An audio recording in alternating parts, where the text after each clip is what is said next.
ये आकाशवाणी है। कृपया हमारे अगले प्रसारण की प्रतीक्षा कीजिए। ये आकाशवाणी है। अभी आप आज राज्यसभा में प्रश्नकाल के दौरान हुई कार्यवाही की रिकॉर्डिंग सुनेंगे। This is the Delhi station of Akashvani. Please stand by for a next broadcast. You will now listen to the proceedings during the question hour in Rajya Sabha. माननीय सभासदों, माननीय सभापति जी,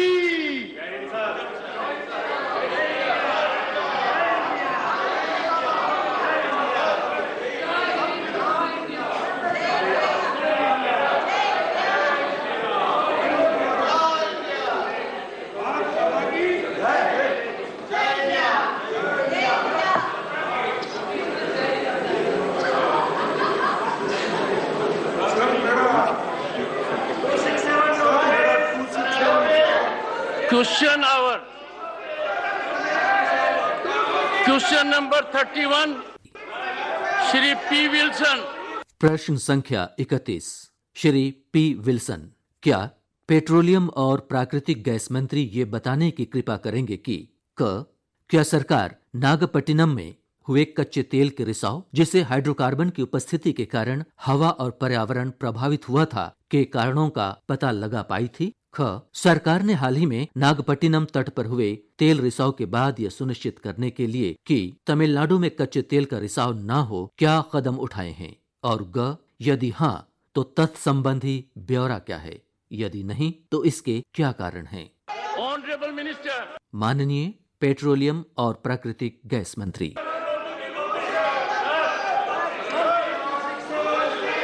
honourable minister, sir, a statement is laid on the table of the House.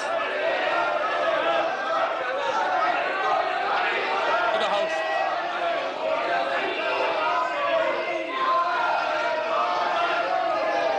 Question number 32, Shri Akhilesh Prasad Singh.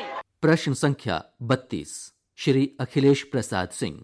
क्या कोयला मंत्री ये बताने की कृपा करेंगे कि विगत 3 वर्षों के दौरान कोयला खनन के कारण भूक्षरण से प्रभावित हुए क्षेत्रों का वर्षवार ब्यौरा क्या है? क्या सरकार को इस बात की जानकारी है कि देश का लगभग 70% कोयला भंडार भूमिगत खनन के लिए अनुकूल है, जो भूक्षरण को रोकने का एक हरित खनन विकल्प है? यदि हाँ, तो तत्संबंधी ब्यौरा क्या है? और क्या ये सच है कि कोयला मंत्रालय ने पर्यावरण, वन और जलवायु परिवर्तन मंत्रालय से ये अनुरोध किया है कि बिना किसी नवीन पर्यावरणीय प्रभाव मूल्यांकन या सार्वजनिक परामर्श के मौजूदा पर्यावरणीय मंजूरी के साथ ही कोयला खदानों को अपना उत्पादन 40% तक और बढ़ाकर इसे 50% करने की अनुमति दी जाए? ऑनरेबल मिनिस्टर, माननीय कोयला मंत्री।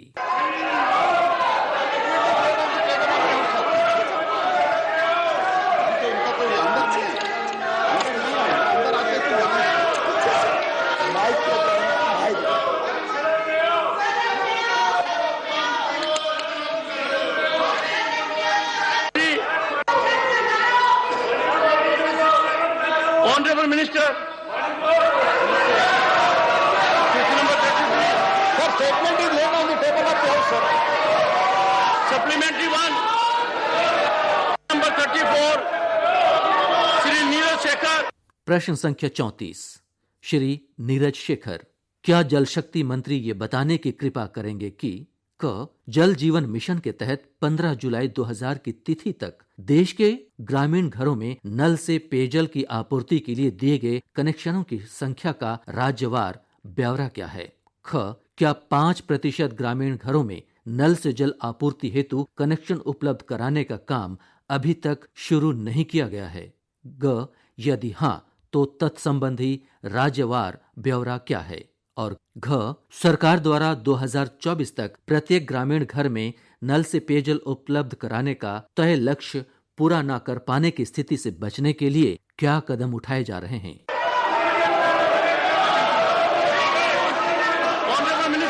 माननीय जल शक्ति मंत्री।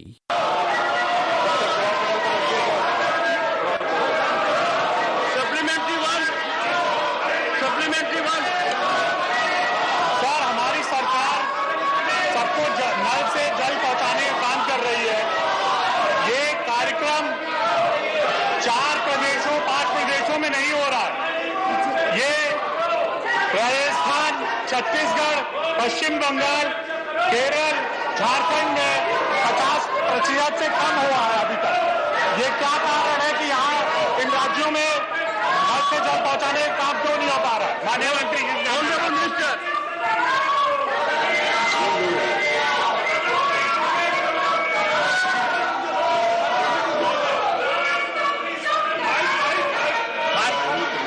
माननीय सभापति महोदय, माननीय सदस्य ने जो चिंता व्यक्त की है, मैं उस चिंता के लिए माननीय सदस्य का धन्यवाद करना चाहता हूं। ये सही है कि जिन प्रदेशों के नाम का उल्लेख इन्होंने किया है, राजस्थान, वेस्ट बंगाल, छत्तीसगढ़, झारखंड, ये ऐसे प्रदेश हैं जिन प्रदेशों में देश की जिस गति से पूरे देश में औसत गति से काम हो रहा है, उस गति से कहीं ये प्रदेश पिछड़े। अधिकतम संसाधन उपलब्ध कराए जाने के बावजूद भी राजस्थान प्रदेश जो है देश के सबसे नीचे के पायदान के 3 प्रदेशों में से है। छत्तीसगढ़ और झारखंड के भी कमोबेश यही हालात है। हम निरंतर विषय पर दृष्टि बनाए रखते हुए राज्यों के साथ में आग्रह कर रहे हैं। मैंने खुद जाकर के व्यक्तिगत रूप से माननीय मुख्यमंत्रियों से बात की है, अधिकारियों के स्तर पर भी चर्चा की है। मुझे विश्वास है कि अब इस काम की गति जो है निश्चित रूप से बढ़ेगी। माननीय मंत्री जी से मैं जानना चाहता हूं, उत्तर प्रदेश, बिहार, बंगाल में आर्सेनिक की समस्या बहुत है। मेरा जिला बलिया, उसमें आर्सेनिक की बहुत सारी समस्याएं हैं। मैं उनसे जानना चाहता हूं, क्या इनका मंत्रालय वहां के लिए कोई योजना है, अलग से योजना है जहां आर्सेनिक पानी है?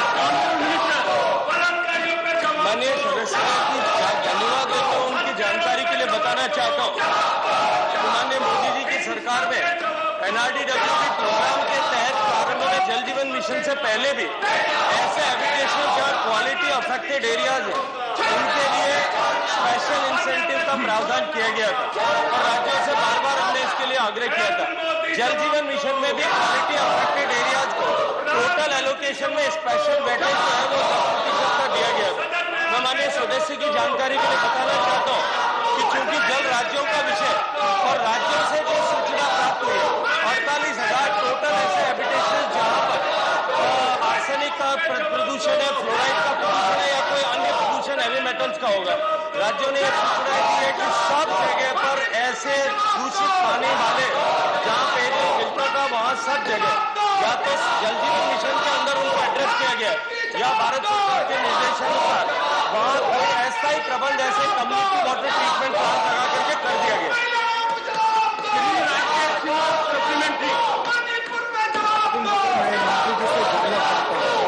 जिस नल जल मिशन को माननीय प्रधानमंत्री जी ने एक राष्ट्रीय स्तर पर आरंभ किया, जिसका बहुत बड़ा प्रभाव पूरे देश में दिखाई पड़ रहा है और बिहार में भी इसका क्रियान्वयन हुआ। लेकिन केंद्र सरकार के सभी योजनाओं को जिस प्रकार से बिहार में क्रियान्वयन हुआ नल जल मिशन का, इसका इम्प्लीमेंटेशन का पार्ट बहुत ही क्लियर है।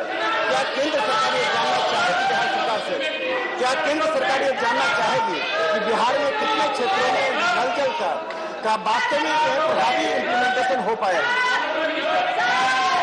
देखिए माननीय सभापति महोदय, जैसा मैंने अपने पिछले प्रश्न के उत्तर में कहा कि जल क्योंकि राज्यों का विषय है, प्रारंभिक रूप से DPR बनाने से लेकर के प्रोजेक्ट को इम्प्लीमेंट करने से लेकर ऑगमेंटेशन से लेकर ऑपरेशन मेंटेनेंस राज्य की जिम्मेदारी है। लेकिन माननीय सदस्य की चिंता बिल्कुल जायज है, क्योंकि बिहार में पहले बहुत सारी जगहों पर इंफ्रास्ट्रक्चर क्रिएट होने लेकिन पानी ठीक से सप्लाई न होने के ऐसे उदाहरण आए थे।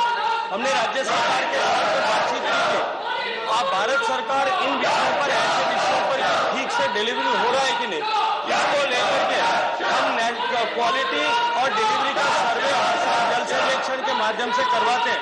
पूरे देश के परिप्रेक्ष्य में यदि मैं बात करूं तो 85% जगह कनेक्शन जो दिए गए वहां पानी क्वालिटी, क्वांटिटी और पानी की सप्लाई निरंतरता के क्रम में अभी उचित है, लेकिन फिर भी हम निरंतर इस विषय पर दृष्टि बनाएंगे।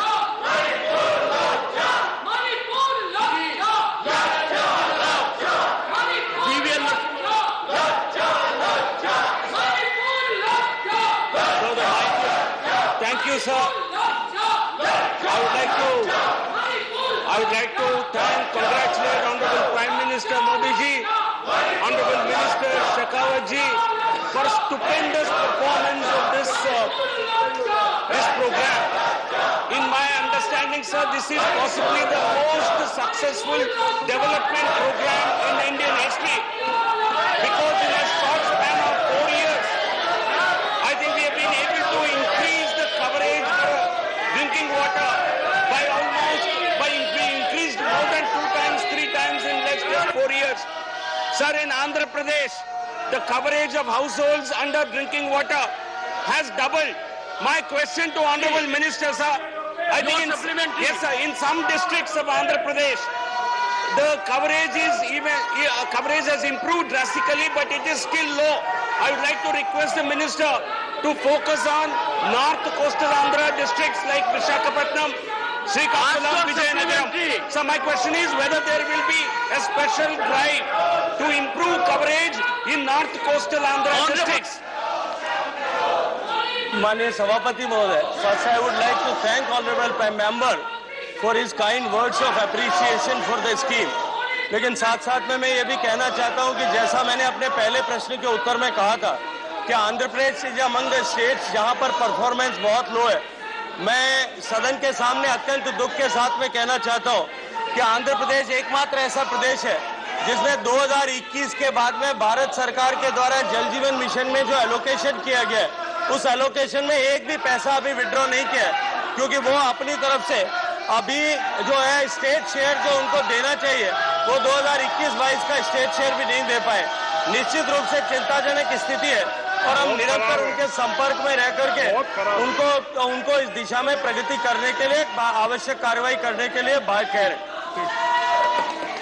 सभापति महोदय, राजस्थान जल जीवन मिशन में सबसे ज्यादा फिसड्डी है। मंत्री जी वहीं के रहने वाले, राजस्थान में हर घर जल कैसे पहुंच सके, और एक राजस्थान में पूलिंग करके अधिकारियों ने, नेतागणों ने, सत्ताधारी दल के लोगों ने 30 से 40% अबोव टेंडर हो गए।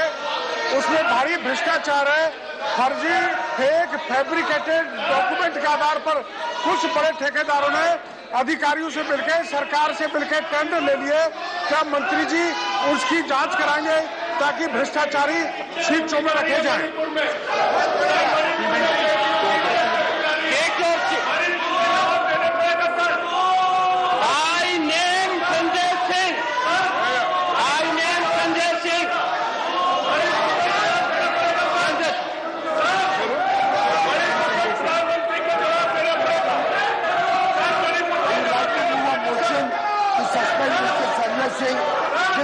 Behavior coming into the well and disturbing the house is completely against the ethics and rules of the house, and I would urge the chair to take the necessary action against Mr. Sanjay Singh.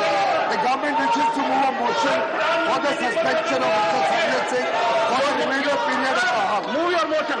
Sir, I move the motion that Mr. Sanjay Singh, who has been named as the chair, be hereby suspended for the rest of the duration of the rest of the session until the last day of this current session.